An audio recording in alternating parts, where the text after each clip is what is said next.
Hi guys, welcome back to my channel. So today we are gonna discuss about like how to apply for the J1 internship and how much will be the cost for this internship and what are the phases and what are the documents you need for this internship. So today I'm gonna tell you about this all entire process in this video. So the J1 internship program is basically like you can do your internship for the 1 year in different countries. The cost of like for this internship is varies from like for the different countries will be the different price. And like the first thing what you have to do is you have to search for the agency. आपको एक agency search करनी है जिसमें आपको पता चलेगा कि ये अगर एजेंसी है हम लोग ये करते चूज़ करते हैं तो ये एजेंसी हमारा काम करवा के देगी। तो आपको एक जेन्युइन एजेंसी ढूंढनी है और आपको देखना है कि वो एजेंसी कितना पैसा ले रही है क्योंकि हर एक कंट्री का पैसा अलग अलग होता है। तो today we are gonna discuss about like US internship programme. तो मैं जो कि इंटर्नशिप प्रोग्राम पे ही हूँ अभी भी, तो मैं आपको बताने जा रहा हूँ कि यूएस इंटर्नशिप प्रोग्राम को कैसे अप्लाई करते हैं और उसमें क्या क्या फेजेस होती है और इसकी कॉस्ट क्या रहेगी। तो आइए स्टार्ट करते हैं।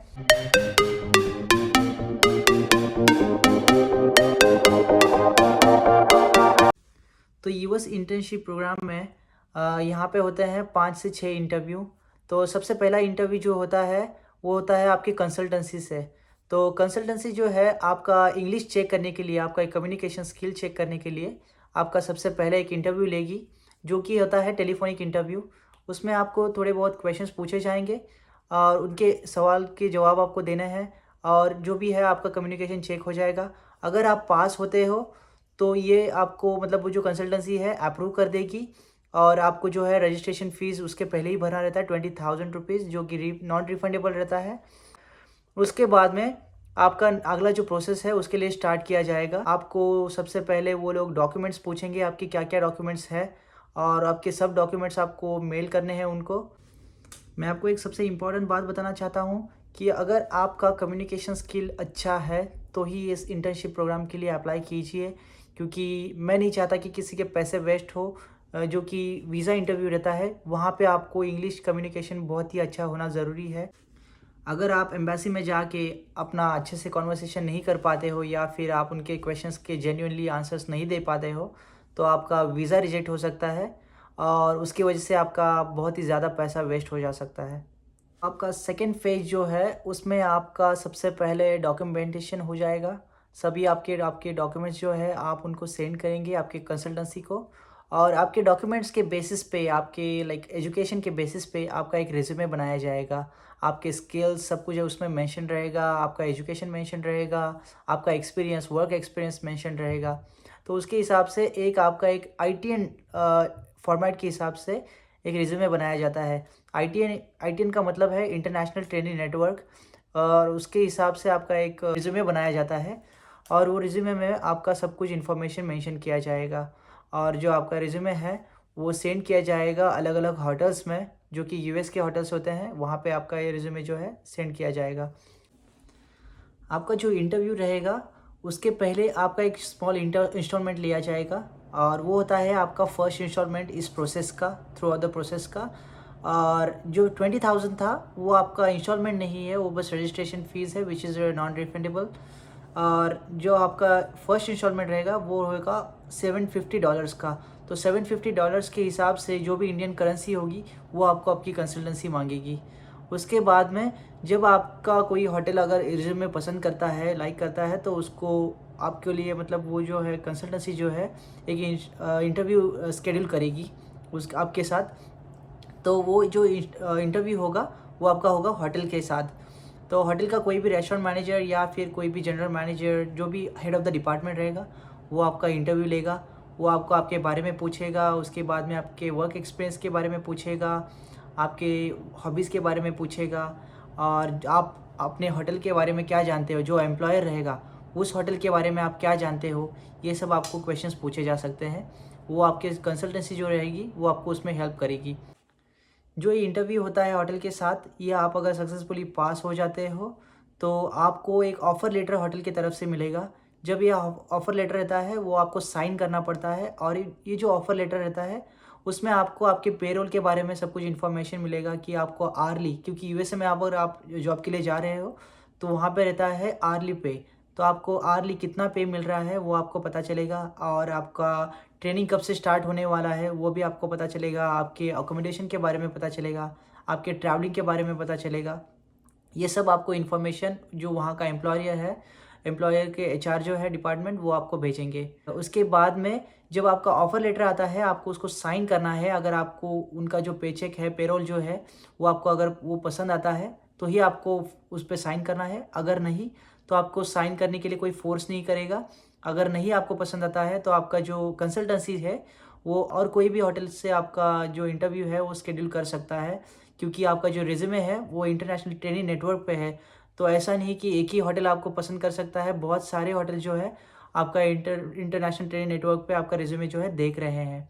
और उसके बाद में अगर आप अप्रूव कर देते हो, आप साइन करके उनको भेजते हो, तो उसके बाद में आपका जो सक्सेसफुली होने के बाद में आपका जो कंसल्टेंसी है वो आपका सेकेंड इंस्टॉलमेंट लेगा। उसका अमाउंट रहता है $1500, जो कि इंडियन करेंसी में कुछ भी हो सकता है, क्योंकि आपने देखा है कि करेंसी का रेट जो है ऊपर नीचे होता रहता है। तो उसके हिसाब से वो टाइम पे जब आप अप्लाई कर रहे हो वो टाइम पे अगर उसका करेंसी का रेट कुछ भी हुआ तो आपको देना पड़ेगा। ये जो पैसा होता है ये होता है आपके स्पॉन्सर इंटरव्यू के लिए। जो आपका जो स्पॉन्सर्स रहता है, आप ओवरऑल जब यूएसए में रहोगे तो आपको वो स्पॉन्सर्स करेगा। तो उसके लिए आपको जो है वो ये $1500 जो है देना है। उसके बाद में आपकी कंसल्टेंसी जो है वो आपके स्पॉन्सर के साथ आपका एक इंटरव्यू शेड्यूल करेगी, और उसमें भी आपको वही सेम क्वेश्चंस पूछे जाएंगे, आपके बारे में पूछा जाएगा, आप यूएसए क्यों आना चाहते हो, ये सब पूछा जाएगा। और उसके बाद में आपको एम्प्लॉयर के बारे में क्या पता है, ये सब चीज़ें आपको बतानी है उसमें। बाद में वो आपको देखेंगे कि आप कैपेबल हो यूएसए में आने के, और आप क्या सर्वाइव कर सकते हो यूएसए में। वो सब आपके स्पॉन्सर्स देखेंगे और आपको वो स्पॉन्सर्स करेंगे। आपका जो है इंटरव्यू होने के बाद में वहाँ से अगर अप्रूवल आता है स्पॉन्सर से, तो आपका जो है नेक्स्ट फेज़ के लिए आपका स्टार्ट किया जाएगा। और ये जो स्पॉन्सर रहते हैं, इनका एक्चुअल जो जॉब रहता है ये अपने को स्पॉन्सर्स भी करते हैं, और इसके साथ साथ अपना जो सिक्योरिटी है, आपके हम लोग जो अगर यूएसए में जा रहे हैं तो अपना जो सिक्योरिटी का रिस्पॉन्सिबिलिटी रहता है ये स्पॉन्सर्स का रहता है। और हमारा जो मेडिकल इंश्योरेंस रहता है उसका भी रिस्पॉन्सिबिलिटी जो है ये स्पॉन्सर्स उठाते हैं। जब स्पॉन्सर के साथ इंटरव्यू होगा उसके बाद में अगर आपको वो अगर अप्रूव कर देते हैं तो वो आपको एक ट्रेनिंग प्लान भेजेंगे। एक्चुअली ये ट्रेनिंग प्लान जो होता है ये सबसे इम्पॉर्टेंट चीज़ होती है। ट्रेनिंग प्लान में आपको सब कुछ मेंशन किया जाएगा कि आप यूएसए में जाने के बाद, मतलब जो 4 मंथ्स है, स्टार्टिंग के 4 मंथ्स, उसके बाद में जो 4 मंथ्स है वो कैसे काम करोगे, उसके बाद 4 मंथ्स जो है कैसे काम करोगे। ये जो ट्रेनिंग प्लान है वो 1 ईयर का होता है, और उसको डिवाइड किया जाता है अलग अलग फेजेस में। तो अगर आप लोग यूएसए में जा रहे हो तो सबसे पहले आप कौन से डिपार्टमेंट में जाओगे, आपका वहाँ पे सुपरवाइज़र या फिर मैनेजर कौन रहेगा, और आप कैसे काम करोगे, कौन से डिपार्टमेंट में काम करोगे, ये सब उसमें मेंशन किया जाता है। और आपका ये जो ट्रेनिंग प्लान जो है जब आता है तो आपको जो है थर्ड इंस्टॉलमेंट आपका भरना है। और ये जो रहता है थर्ड इंस्टॉलमेंट ये होता है $2750 का। जैसे कि मैंने बताया कि करेंसी का रेट ऊपर नीचे होता रहता है, तो करेंसी आपका कुछ भी हो सकता है इंडियन करेंसी, लेकिन ये जो एक्चुअल अमाउंट है ये है $2750 जो कि आपको भरना है। उसके बाद में आपका जब स्पॉन्सर आपको ये सब डॉक्यूमेंट्स भेजेगा ये आपको साइन करना है, और आपको जो है ये साइन करके आपको रिटर्न जो है स्पॉन्सर्स को भेजना है, including that amount which I told you $2750। उसके बाद में जब आप ये पैसे और ये जो ट्रेनिंग प्लान है आप साइन करके जब भेजते हो, उसके बाद जो आपका स्पॉन्सर है वो आपका जो है 2019 DS9 2019 which is a most important documents, वो आपका रिलीज़ कर देगा। और वो जो आपको DS 2019 जो सेंड करेगा वो सबसे इम्पॉर्टेंट रहता है आपके वीज़ा इंटरव्यू के लिए। आपका जो वीज़ा इंटरव्यू है उसमें सबसे आपको पहले वो पूछेंगे कि आपका DS 2019 के आपके पास है, तो यही आपको सबसे पहला क्वेश्चन वो पूछेंगे। तो इसलिए ये जो डॉक्यूमेंट्स है बहुत ही इंपॉर्टेंट है। उसके बाद जो है आपका आता है फोर्थ फेज़। तो फोर्थ फेज़ में जो है आपका सबसे पहले एक स्मॉल फ़ीस लिया जाएगा जो कि स्मॉल इंस्टॉलमेंट रहेगा, और वो फ़ीस जो होता है वो सेविज़ के लिए लिया जाएगा। तो सेविज़ का फ़ीस जो रहता है, सेविज़ का मतलब है स्टूडेंट एक्सचेंज विजिटर प्रोग्राम। तो ये जो होता है यूएस गवर्नमेंट आपको, जब आप यूएसए में रहोगे तो आपको ट्रैक करेगी कि आप अपने जो स्टूडेंट का हो या फिर कोई भी आप वीज़ा के स्टेटस में हो, वो स्टेटस से बाहर ना जाओ, ताकि आप मतलब इलीगल ना हो जाओ। इसलिए आपको एक चार्ज किया जाता है, उसको बोलते हैं सेविज़ फ़ीस। तो जो J1 विज़िटर प्रोग्राम जो है, उनके लिए सेविज़ फ़ीस जो है, वो है $220, but it's different for the different different visa status. और जो J1 इंटर्नशिप है, उनके लिए $220 है। उसके बाद में ये जब आप सब कुछ पैसे भरते हो, इसके बाद में जो है आपका 5th इंस्टॉलमेंट लिया जाएगा और 5th फ़ेज़ है इस प्रोग्राम का, वो है वीज़ा इंटरव्यू।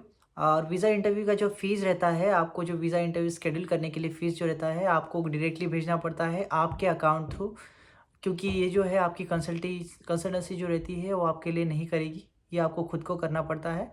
तो आप कोई भी आपके बैंक में जाके वहाँ से आपको जो है $160 जो है, वो आपको एम्बेसी को भेजना है, यूएस एम्बेसी को, तब जाके आपका जो है इंटरव्यू जो है शेड्यूल हो जाएगा। और ये डिपेंड करता है यूएस एम्बेसी पे कि आपका इंटरव्यू कहाँ पे शेड्यूल हो रहा है, क्योंकि अलग-अलग प्लेसेस पे कहीं लोगों का कोई लोगों का मुंबई में होता है, कोई लोगों का चेन्नई, बेंगलोर या फिर कोई लोगों का दिल्ली में होता है। तो ये डिपेंड करता है पूरा यूएस एम्बेसी पे। उसके बाद में आपके जो इंटरव्यू के दिन जो है, उससे पहले 1 दिन आपका जो है बायोमेट्रिक हो जाएगा। तो बायोमेट्रिक के लिए आपका पूरा जो है फिंगरप्रिंट्स ये सब चीज़ें दी जाती हैं। उसके नेक्स्ट डे पे जब आपका वीज़ा इंटरव्यू है, तो वीज़ा इंटरव्यू के दिन आपको पूरा डॉक्यूमेंट्स आपका साथ में लेके जाना है। सबसे पहला इम्पोर्टेंट चीज़ है जो है आपका है, वो है पासपोर्ट। पासपोर्ट के बाद में आपको देना है आपका डीएस 2019, आपका सेविज़ फ़ीस। ये जो है सेविज़ फ़ीस वो बहुत ही मतलब इम्पोर्टेंट है, जो कि यूएस के वीज़ा ऑफिस में आपको पूछा जा सकता है, एम्बेसी में पूछा जा सकता है कि आपका सेविज़ आपके पास है कि नहीं। उसके बाद में आपको अपना ट्रेनिंग प्लान जो है वो पूरा पता रहना चाहिए, क्योंकि वहाँ पे जब आपको इंटरव्यूअर क्वेश्चन पूछेंगे वीज़ा ऑफिस में, तो सबसे पहले अगर वो क्वेश्चन पूछता है तो आपका ट्रेनिंग प्लान, आपको क्या आपका ट्रेनिंग प्लान पता है? तो आपको पूरा एक्सप्लेन करना है सभी फ़ेज़ेस में। आपको ऐसा नहीं कि मैं इंटरव्यू के लिए जा रहा हूँ या फिर मैं कुछ वहाँ पे बस एक्सप्लोर करने के लिए जा रहा हूँ, ऐसे नहीं होता है। आपको पूरा अपना जो है ट्रेनिंग प्लान जो है, ये पूरा एक्सप्लेन करना पड़ता है फ़ेज़ टू फ़ेज़, आप पूरे एंटायर ईयर में क्या करने वाले हो। उसके बाद जब आप इंटरव्यू के लिए जाते हो, जाते ही सबसे पहले जो है वीज़ा ऑफ़िसर आपके सभी डॉक्यूमेंट्स लेगा और उसके बाद में ही वो आपका इंटरव्यू स्टार्ट करेगा। और जो इंटरव्यू में है वो बहुत सारे क्वेश्चंस पूछेगा, आपको ट्रेनिंग प्लान के बारे में पूछेगा, आपके स्पॉन्सर्स के बारे में पूछेगा। उसके बाद में बहुत सारे क्वेश्चंस रहते हैं कि आपका पर्पज़ क्या है यूएसए जाने के लिए। उसके बाद में आप जाके वहाँ पे क्या करने वाले हो। उसके बाद में आप जो यहाँ पे जॉब कर रहे हो, जो आप करंटली जॉब कर रहे रहते हो, उस जॉब का जो जॉब रोल्स है, आपकी जो वर्क के रोल्स है, क्या करते हो आप वहाँ पे, वो सब भी चीज़ें पूछी जाती है। और उसके बाद में आपके मैनेजर्स का नाम पूछा जा सकता है। हम लोग कुछ भी मतलब अनएक्सपेक्टेड क्वेश्चंस वहाँ पे पूछे जा सकते हैं। कुछ भी हम लोग प्रेडिक्ट नहीं कर सकते कि वीज़ा इंटरव्यू में क्या होने वाला है। और सबसे इम्पॉर्टेंट, इतने जो 5 फ़ेज़ जो मैंने बताए, सबसे इम्पॉर्टेंट फ़ेज़ जो है ये 5th वाला है। इसमें सबसे इम्पॉर्टेंट ये इंटरव्यू जो है वो वीज़ा इंटरव्यू का है। वीज़ा इंटरव्यू इसलिए इम्पॉर्टेंट है क्योंकि अगर आपका वीज़ा रिजेक्ट हो जाता है, तो आपका जो पैसा है अभी तक आपने जो भरा, उसमें से ऑलमोस्ट लाइक $1000 जो है आपका डिडक्ट हो सकता है या फिर वो मतलब वेस्ट जा सकता है। और मैं सजेस्ट करना चाहता हूँ कि आप ये जो इंटरव्यू के लिए प्रिपरेशन करोगे, बहुत ही अच्छे से करना और वीज़ा क्रैक करके ही आ जाना, क्योंकि अगर ये नहीं होता है तो आपको फिर से वो रीशेड्यूल करना पड़ता है और उसका फ़ीस अलग से भरना पड़ता है फिर से एक बार। तो उससे अच्छा है कि आप अच्छे से प्रिपेयर होके जाइए। और जैसे ही आपका अगर वीज़ा ये होता है, अप्रूव हो जाता है, तो आपका जो डॉक्यूमेंट्स लिया है उसने, जो वीज़ा ऑफिसर रहता है, उन्होंने जो आपका डॉक्यूमेंट्स लिया रहता है, वो आपको साइन करके जो डीएस 2019 है और आपका सीवी जो है आपको रिटर्न दे देगा। और वो अपने पास बस आपका पासपोर्ट रखेगा और उसके बाद में आपको वो बताएगा कि आपका वीज़ा अप्रूव हुआ है या फिर नहीं हुआ है। अगर होता है तो आपको बताएगा और उसके बाद में विदिन 2 वीक्स वीज़ा और पासपोर्ट दोनों भी आपके पास आ जाएंगे, आपके एड्रेस पे, मेलिंग एड्रेस पे। और उसके बाद आप जो है आपका फ़्लाइट टिकट बुक कर सकते हो। तो देखिए, ये जो है प्रोसेस है, थोड़ा लेंथी प्रोसेस है, इसमें आपका एटलीस्ट 6-7 मंथ्स जाएगा। तो उतना आपको पेशेंस रखना पड़ेगा। यूएसए में आओगे, जितना आपने इन्वेस्ट किया है उससे कहीं ज़्यादा आप यहाँ पे आके कमाओगे। और जैसे ही आपका ये जो इंटरव्यू है जो क्रैक होता है, उसके बाद में आप सेलिब्रेशन कर सकते हो और उसके बाद में आप अपना बैग पैकिंग स्टार्ट कर सकते हो, अपना फ़्लाइट बुक कर दीजिए। और बैग पैकिंग के लिए क्या-क्या चीज़ें इंपॉर्टेंट है यूएसए आने के लिए, उसके लिए भी मैंने एक अलग से वीडियो बनाया है, वो भी आप देख सकते हो कि उसमें मैंने सब बताया है कि आप में बैकपैकिंग जो कर रहे हो उसमें क्या-क्या यूएसए में लाना है और स्टार्टिंग में आप जब यूएसए में आते हो तो आपको क्या-क्या चीज़ें करनी है, वो सब चीज़ें भी मैंने फर्स्ट मंथ में जो आप चीज़ें करोगे उसके के बारे में उस वीडियो में बताया है। तो उस वीडियो को भी ज़रूर देखना। ये फ़िलहाल इतना ही, मैं आपको नेक्स्ट वीडियो में कुछ अलग कंटेंट लेके फिर से मिलूँगा। ऐसे ही आपने वीडियोज़ को देखते रहिए, चैनल को लाइक, सब्सक्राइब और शेयर करना मत भूलिए। नेक्स्ट टाइम फिर से मिलते हैं। Thank you so much. Thank you.